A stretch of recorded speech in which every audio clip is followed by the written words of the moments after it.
Psych 100 General Psychology. This is Larry Hatcher. We are up to lecture 6.25, Higher Order Conditioning.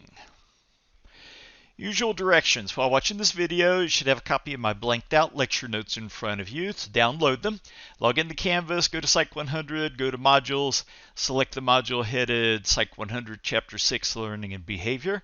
There, locate and open the document that's titled Psych 100 Lecture 6.25 Higher Order Conditioning blank. The above file is saved as a Word doc as well as PDF. Although it contains most of the lecture notes you'll need, I've blanked out some important terms various places, and by watching this video, you'll be able to fill in the missing words and create a complete set of lecture notes. Outline for what we're covering in this lecture. I'm going to refresh your memory on the discussion question that this is all leading to. I'm going to refresh your memory on basic concepts in classical conditioning, which I covered in the previous lecture, and then we'll move on to the real subject today, higher order conditioning. Give you an example of it, talk about how it's different from classical conditioning, my newborn baby test, why higher order conditioning is important, and then finally we'll do our small group discussion exercise. Here is the discussion exercise on classical conditioning that I promised at a previous meeting. Same question that I previewed in a previous lecture. After I lecture on the current material, you'll work on the following question as a small group discussion exercise. Essay question on the upcoming test might be similar to this question. Here it is. Briefly describe some response from your personal experience which came about through classical conditioning. By personal experience, I mean this can be an example of conditioning that occurred to you, somebody you know of, even a character in a book or a movie. Response can be an emotional state such as fear, happiness, physiological states such as hunger or nausea, or some similar response. Try to make it an example other people won't think of. Be original. Tell me how the conditioning took place. What was the US and the UR? What was the CS and the CR? How many trials of learning did it take for the conditioning to occur? If you can't think of a good example of classical conditioning, you can use an example of higher order conditioning, but make sure you indicate whether yours was an example of classical conditioning or higher order conditioning. End of our discussion question. Now back to the lecture so you'll have the info that you need. First up, I'm going to review basic concepts in classical conditioning. Covered all of this in a previous lecture. Let's refresh our memory on what classical conditioning is all about. Remember, what I call classical conditioning is what the Ettinger textbook calls Pavlovian conditioning. Definition. Classical conditioning is the type of learning in which a response naturally elicited by one stimulus comes to be elicited by a different, previously neutral stimulus. Remember that the word conditioned means pretty much the same thing as learned. Example of classical conditioning, bad plumbing in a dorm. At a previous meeting, I gave you an example of classical conditioning that I experienced. Moved into a residence hall at Marshall University back in, this would have been the 1970s. The plumbing was very bad. I eventually was conditioned to have a fear reaction anytime I heard a toilet flush. How did that come about exactly? Well, let's begin with the before conditioning scenario. I am taking a shower. I have the hot water on, cold water on. The temperature of the water is perfectly comfortable. Everything is fine. I'm standing there enjoying the pleasant temperature water. I hear a toilet flush, and at first, toilet flush does not have any effect on me. Why should I be afraid just because I heard a toilet flush? But 3 seconds after I heard the toilet flush, suddenly I'm being scalded with hot water coming out of the faucet. My comfortable warm water turned into scalding hot water. This hot water immediately causes a fear response in me. Now in this case, the hot water is an unconditioned stimulus. Fear response is an unconditioned response. Human beings are wired to have a fear reaction anytime they're exposed to a painful stimulus, so the hot water caused an automatic fear reaction in me. The second day, same sequence occurs. I hear a flush, and at first it doesn't have any effect on me. 3 seconds later, I'm being scalded with hot water. Hot water causes a fear reaction. Third day, the same thing happened. And eventually, I got the picture. Eventually, I recognized, gee, anytime I hear a toilet flush, that's immediately followed by me being scalded with hot water. When I made that connection, I was classically conditioned. What do things look like when we go to the after conditioning scenario? Now, after conditioning, now that I have wised up, anytime I hear a toilet flush, automatically causes a fear reaction. Toilet flush is still the conditioned stimulus. It's the thing that I learned to be afraid of. The fear reaction is a conditioned response. It's not an unconditioned response that happens automatically, but instead it's a conditioned response. It's not normal for somebody to be afraid just because they heard a toilet flush. If they did, they must have learned to be afraid of the sound of a toilet flush. That was my example of classical conditioning from the previous lecture. Let's refresh our memory on these terms of classical conditioning. At the previous class meeting, I said you need to be familiar with just what an unconditioned response is. There's an unconditioned response in my example that I just shared. An unconditioned response, the UR, is a response that automatically occurs whenever the unconditioned stimulus is presented. No training is necessary. In my bad plumbing example, the unconditioned response was the fear response that I showed in reaction to the hot water. Human beings are wired to show a fear response whenever they're physically hurt. So my fear in this case was an unconditioned response. And we're still talking about stimuli and responses. Next up, unconditioned stimulus, which at the previous meeting I said it's the stimulus that automatically elicits the desired response. No training is necessary. In my plumbing example, the unconditioned stimulus was hot water, automatically caused the fear reaction that made it an unconditioned stimulus. Still refreshing our memory on terms from the previous lecture, conditioned stimulus is a neutral stimulus that does not elicit the desired response until training is completed.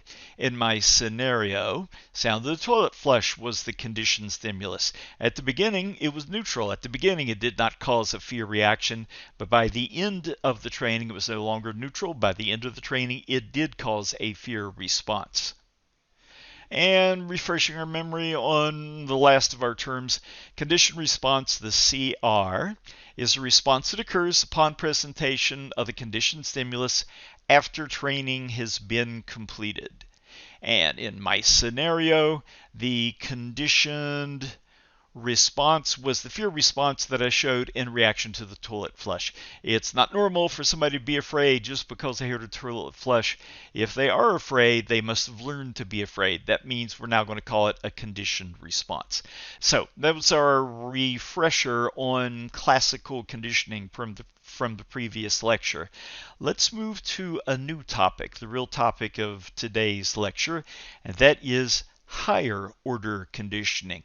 I had to spend a lot of time talking about classical conditioning because there's terminology there that you don't use every day. To a large extent, I want to talk about that so I could set up higher order conditioning. In a lot of ways, higher order conditioning is a more important topic where human beings are concerned. Ettinger textbook refers to this as second order conditioning.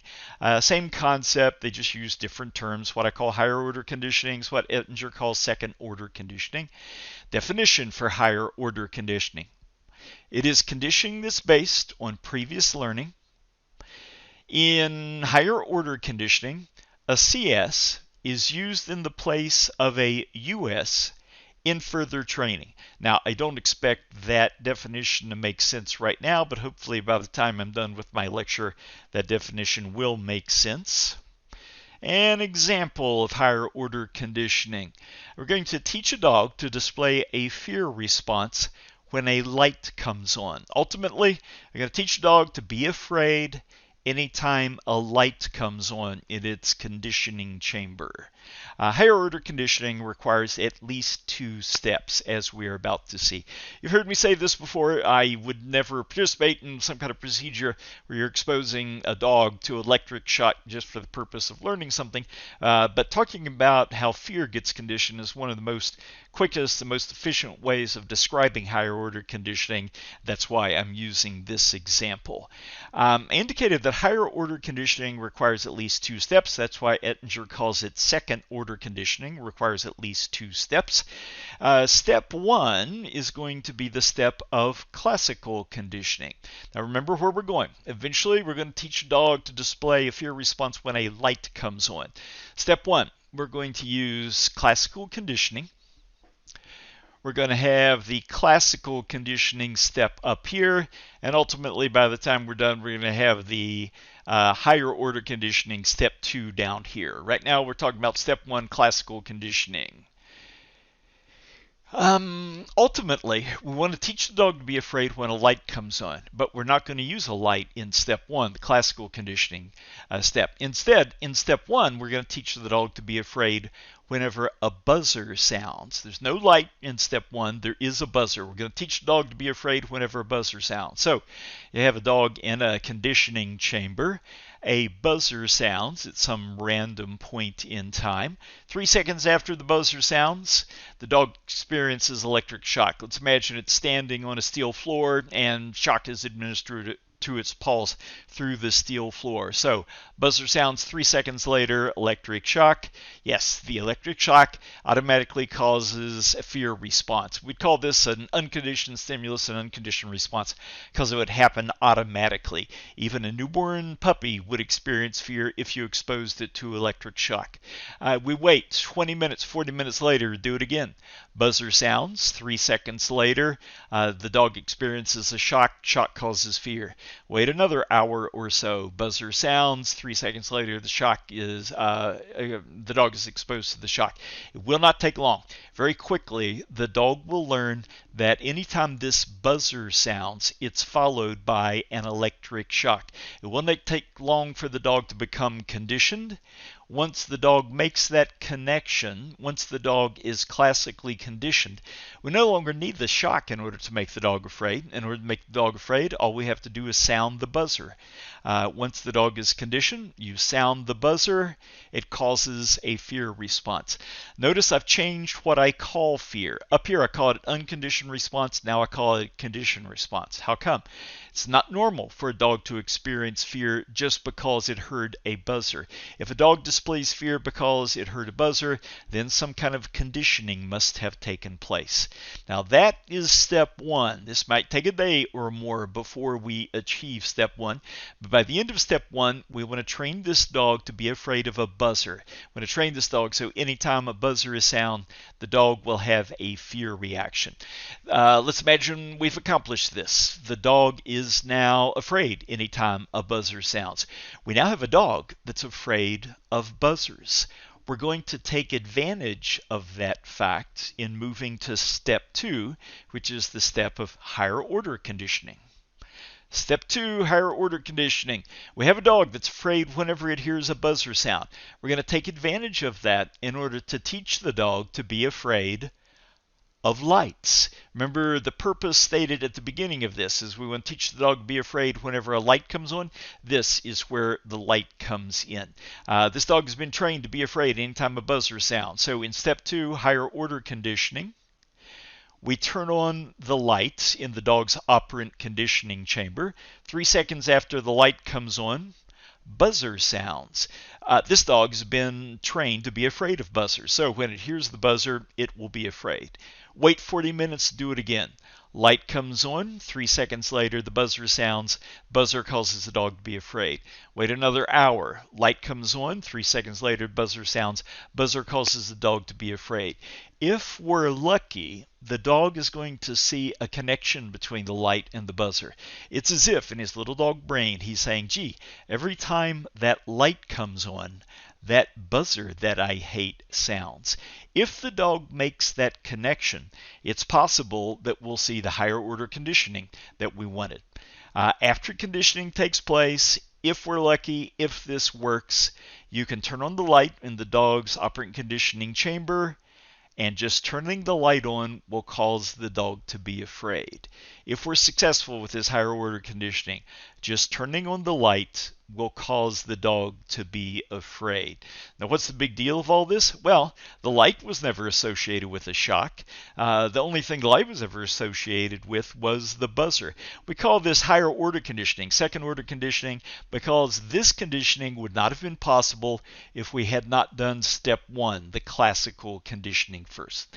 Now, it's reasonable for you to look at these figures and say, I don't get it. I don't see any difference between the scenario down here versus the scenario up here. Now, you may have noticed that there's difference in colors. I use the colors red up here when I'm displaying unconditioned stimulus and unconditioned response. I also use solid lines here so that people that are colorblind can still make the distinction. In contrast, everything down here is in blue and with dotted lines. I use blue to indicate conditioning and red to indicate relationships that are unconditioned to unlearned. What's the difference between step one versus step two? Well, notice what is in this position. Notice the stimulus that initially elicits the response. In this case, it's an electric shock, something that would automatically cause this response in any animal, even a newborn puppy that had never learned anything previously. But if we look at the higher order conditioning scenario down here, look at the stimulus that's in the same position, the buzzer. Buzzer causes a fear reaction, but buzzer shouldn't normally cause a fear reaction in a dog. You sound a buzzer is not going to cause a newborn puppy to be afraid. This buzzer causes the animal to be afraid only because of the previous learning. Now, that's a quick summary of how classical conditioning differs from higher order conditioning. Let's give you some notes so you have what I just said in black and white. How does higher order conditioning differ from classical conditioning? In higher order conditioning, that is stage 2, the blue figure, the stimulus that first elicits a response is not a true unconditioned stimulus. It's a conditioned stimulus.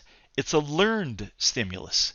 It affects the animal only because the animal had previously learned to respond to it. For a given scenario, how do you know whether it's classical conditioning or higher order conditioning that you're looking at? Use what I call the newborn baby test. Now, by the way, in the line of offering caveats, in addition to not participating in any kind of study where you expose a dog to electric shock, I definitely would not participate in the kind of scenarios that I'm about to describe to you, where something equally hurtful would be done to a newborn baby. I use this just as kind of a heuristic to help you remember the difference between classical versus higher order conditioning. For a given scenario, how do you know whether it's classical or higher order conditioning? Use the newborn baby test. Ask yourself the question, if this stimulus would automatically produce this response in a newborn baby, then it must be an unconditioned stimulus. So you must be looking at classical conditioning.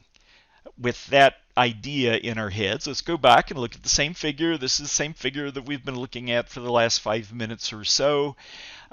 If this stimulus, the stimulus that first brings about the response, would automatically cause this response in any individual, including newborn baby, then it must be an unconditioned stimulus, and by definition, you must be doing classical conditioning. You know, it's classical conditioning if this stimulus would automatically bring about this response in any individual, including a newborn baby. Look at that. In order to make it stand out, I put a green circle around it and kind of highlighted it in yellow. Focus on this stimulus. If it automatically caused this response, you're looking at classical conditioning. In contrast, we are still talking about the newborn baby test. We continue with this bullet point down here. On the other hand, if this stimulus would not automatically produce this response in a newborn baby, it must be a conditioned stimulus. It affects the individual only because the individual had previously learned to respond to it. So it must be higher order conditioning that you're looking at. Look at the stimulus in that same position. If it would not automatically produce this response in a newborn baby, must be a conditioned stimulus, must be higher order conditioning. Here's the same scenario that we talked about before. Let's add my highlighted circle there.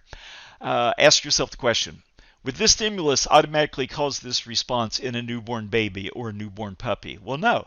Sounding a buzzer would not cause a fear reaction in a newborn puppy. If sounding a buzzer does cause a fear reaction, it must be because the dog previously learned to respond to it. So this isn't an unconditioned stimulus. This is a conditioned stimulus. It's a learned stimulus. So I must be looking at higher order conditioning. That is how you distinguish between classical conditioning versus higher order conditioning. Look at the stimulus that is in that position. So what? What's the big deal about higher order conditioning? Why have we spent so much time laying the foundation of classical conditioning and then going into excruciating detail about higher order conditioning? What's the big deal? Higher order conditioning is a big deal because advertisers are always trying to use higher order conditioning in order to condition our emotional reactions to their products. Now, it doesn't always work, but advertisers are always trying to use higher order conditioning in order to get us to show a specific emotional reaction to their products.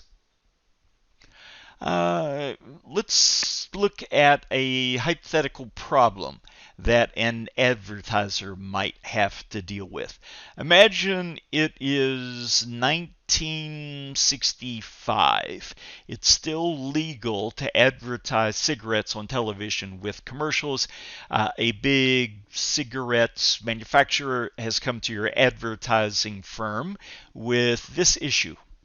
How can we cause people to have a positive emotional reaction whenever they think about Marlboro cigarettes? Let's imagine that I manufacture Marlboro cigarettes. I want people to have good feelings whenever they think about Marlboro cigarettes. Whether at 7-Eleven they see Marlboro cigarettes on the counter, they have kind of a positive emotional rush. Maybe it'll make them want to buy those Marlboro cigarettes. Well, how do I do this? How do I get them to think positive thoughts? How do I get them to feel positive emotions whenever they think Marlboro cigarettes? Well, maybe we can use higher order conditioning in order to achieve this. Let's use a ruggedly handsome cowboy in our advertising. Maybe a ruggedly handsome cowboy like this. The Marlboro Man. You may have heard the term Marlboro Man before. It's kind of a myth. There's no such thing as the Marlboro Man. There was at least 8 actors that portrayed the Marlboro Man in the advertising for Marlboro cigarettes back in the 60s and 70s, and I assume continuing beyond then. Let's see how we could use a photo like this to condition people, show positive emotional reaction whenever they think about our cigarettes. It would go like this. What we want to do is condition people whenever you think about Marlboros, you'll experience positive emotions. Before the conditioning is complete, it goes like this. They see an ad and there's the word Marlboro in it, Marlboro cigarettes. Well, that doesn't have any effect on them right now. But in that ad, there's also a ruggedly handsome cowboy. And seeing that ruggedly handsome cowboy gives them positive emotional response. Maybe the women feel good because they find him attractive. Maybe the men feel good because they think, gosh, I'd like to look like that guy. In fact, I think I do look like that guy. I drive down the road, you see a billboard. Marlboro cigarettes with a ruggedly handsome cowboy. Ruggedly handsome cowboy gives you positive emotions. You're watching television. Commercial comes on. It says Marlboro cigarettes, and look who's smoking the Marlboro cigarettes. It's a handsome cowboy. Seeing the handsome cowboy gives me a positive emotional reaction. If I see that again and again and again, maybe this will happen. Maybe I'll get conditioned so that anytime I think Marlboro cigarettes, I have a positive emotional reaction. I experience positive emotions. If this works, and it's very iffy as to whether it would work, but if it works, it would be an example of higher order conditioning. I associate Marlboro cigarettes with handsome cowboy. The handsome cowboy kind of rubbed off on the Marlboro cigarettes. Now, whenever I think of Marlboros, I have a positive emotional reaction. The advertising campaign panned out. How do we know this was higher order conditioning? Well, give it the newborn baby test. Would showing a photo of a handsome cowboy to a newborn baby automatically elicit a positive emotional response? I think not. Therefore, this must have been higher order conditioning. Now, what are you talking about again? I've already forgotten that schematic that you should. Oh, yes, there it is.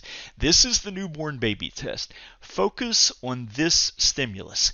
Would this stimulus bring about this response in a newborn baby that has not learned anything?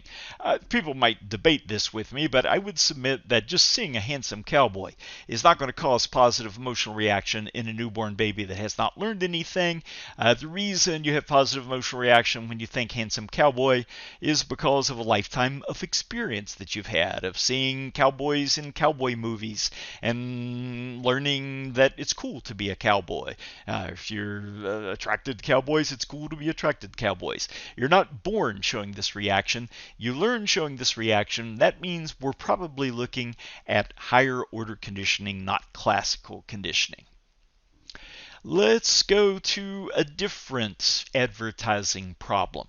Let's imagine it's years later. It's the 2020s, for example.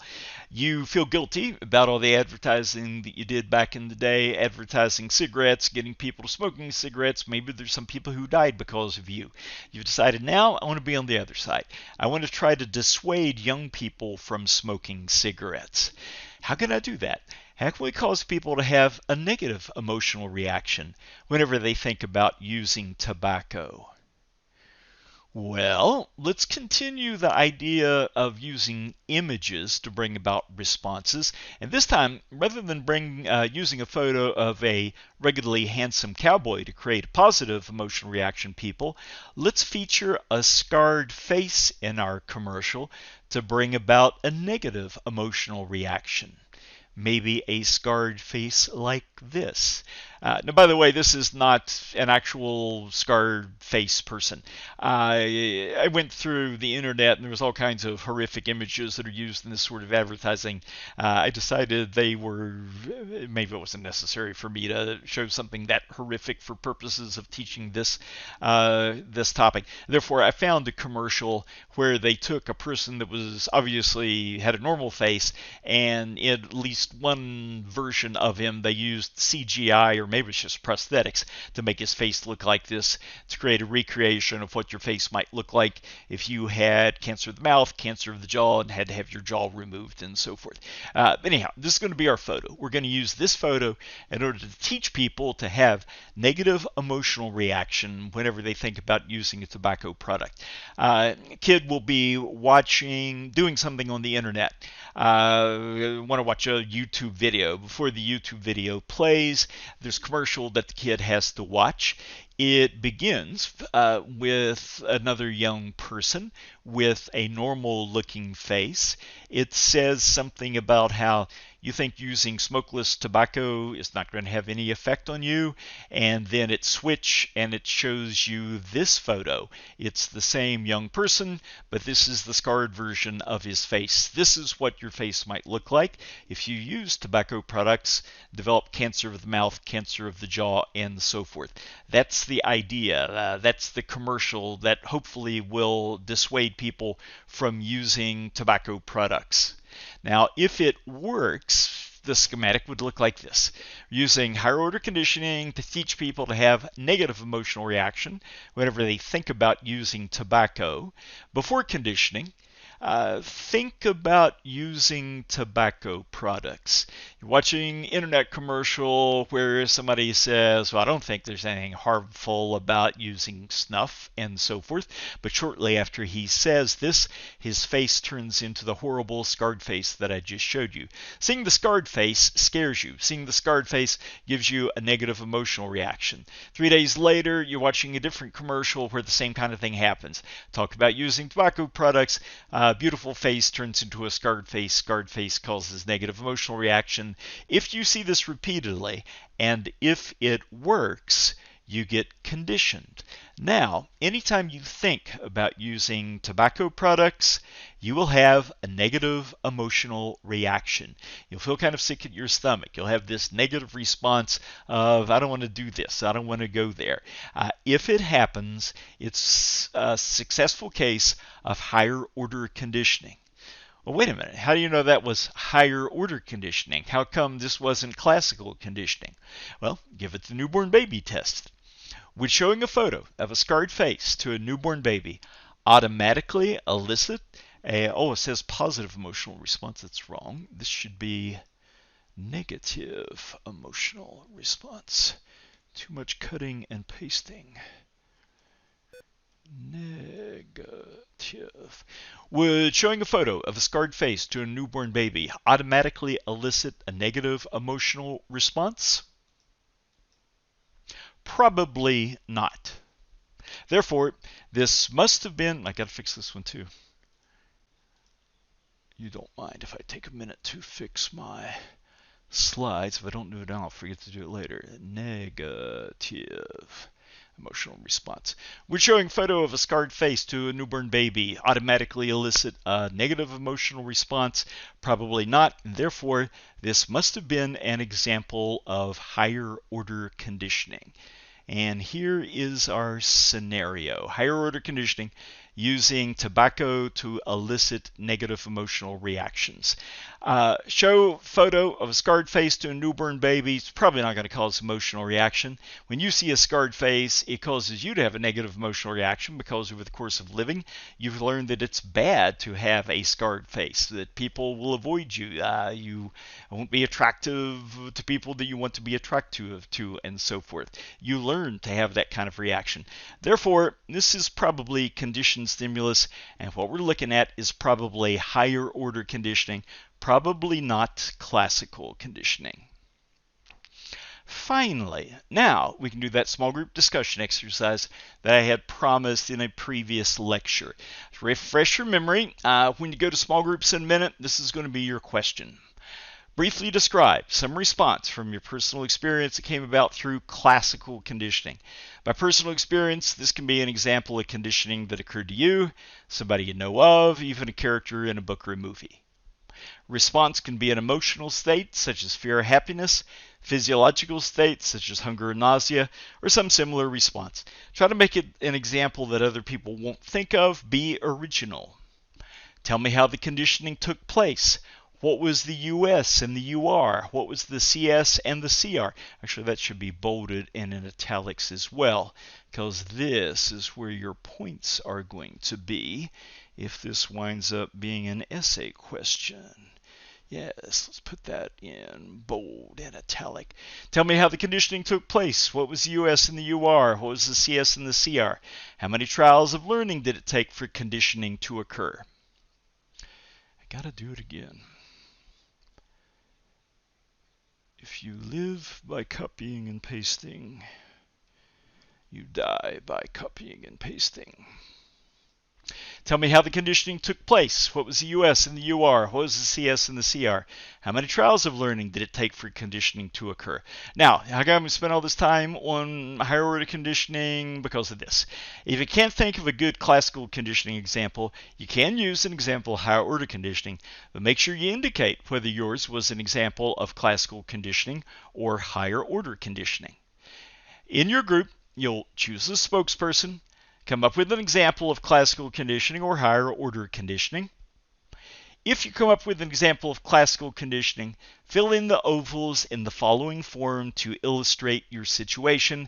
Notice this is the blank fill in the blank template that I showed earlier for classical conditioning. We know it's classical conditioning because I use red ink here. This is an unconditioned stimulus, unconditioned response, so it's classical conditioning. When we come together as class, your spokesperson will briefly describe your situation. By the way, it's always the way I always begin with a group. First of all, tell me what happened.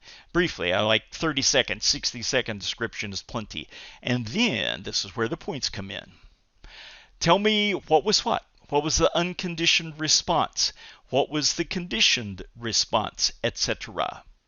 Remember, in order to fill out these templates, the easiest way to do it and to get it right, start at the end and then work backward. Start at the end and then work backward. What do you mean by that? Yeah, let's go up to my previous template. Start at the end there. If you're doing classical conditioning, begin. What was the unconditioned response? The emotional response that anybody would have given even if they're a newborn baby. What was the unconditioned stimulus? This would be the thing that would have brought about this response even in a newborn baby. And then working backward one more step, what was the conditioned stimulus?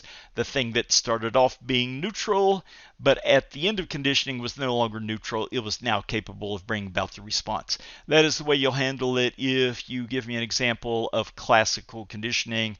Let's scoot forward. This is where we're supposed to be. Okay, that's where I was.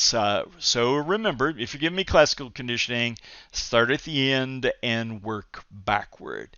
Now, you may not come up with an example of classical conditioning. You might come up with an example of higher order conditioning, and that's fine, as long as you know it's higher order conditioning. If you come up with an example of higher order conditioning, fill in the ovals in this figure. Everything is exactly the same, except in this position, it's a conditioned stimulus, not an unconditioned stimulus. And in this position, it's a conditioned response, not an unconditioned response. Everything else is the same. If it is higher order conditioning, same thing. Your spokesperson will briefly describe the situation and then tell me what was the conditioned response, what was the conditioned stimulus, etc., and like that. So that is your assignment. You go to small groups. They'll give you 10 minutes to work on this. They'll give you more time if you need it. When we return as a complete class, I'll call on groups. Your spokesperson will tell me your scenario. You'll tell me what was the unconditioned stimulus, etc. I'll give you feedback on the rightness and wrongness of your responses. So go to groups, do the small group discussion exercise.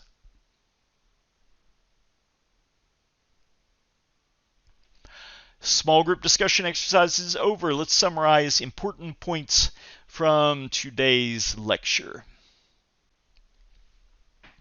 Key terms in classical conditioning are the terms unconditioned response, unconditioned stimulus, conditioned response, conditioned stimulus. I expect you to be able to think intelligently about these terms. I should be able to ask you questions on the test, give you a description of a situation where conditioning is taking place. You should be able to tell me what's the unconditioned response, unconditioned stimulus, and so forth. You should be able to talk about the same kind of things intelligently in an essay question if I give you an essay question on the topic. Still summarizing important points. Remember that higher order conditioning builds on the foundation laid by classical conditioning. Higher order conditioning requires at least 2 steps, and at least one of those steps somewhere back in the chain should be classical conditioning. Ask whether a stimulus would automatically cause the response in question in a newborn baby. In determining whether you're looking at classical conditioning or higher order conditioning, ask yourself this: would this stimulus automatically cause this response in a newborn baby? If yes, then it's classical conditioning that you're looking at. If no, then it's higher order conditioning that you're looking at. Important points. Last important point. Remember, advertisers attempt to use higher order conditioning in order to influence our emotional reactions. They are certainly not successful all the time, but it's one of the tools in the toolbox of the advertiser in order to condition us, in order to have the kind of positive emotional response to their product that they want us to have. That is the end of lecture 6.25, Higher Order Conditioning.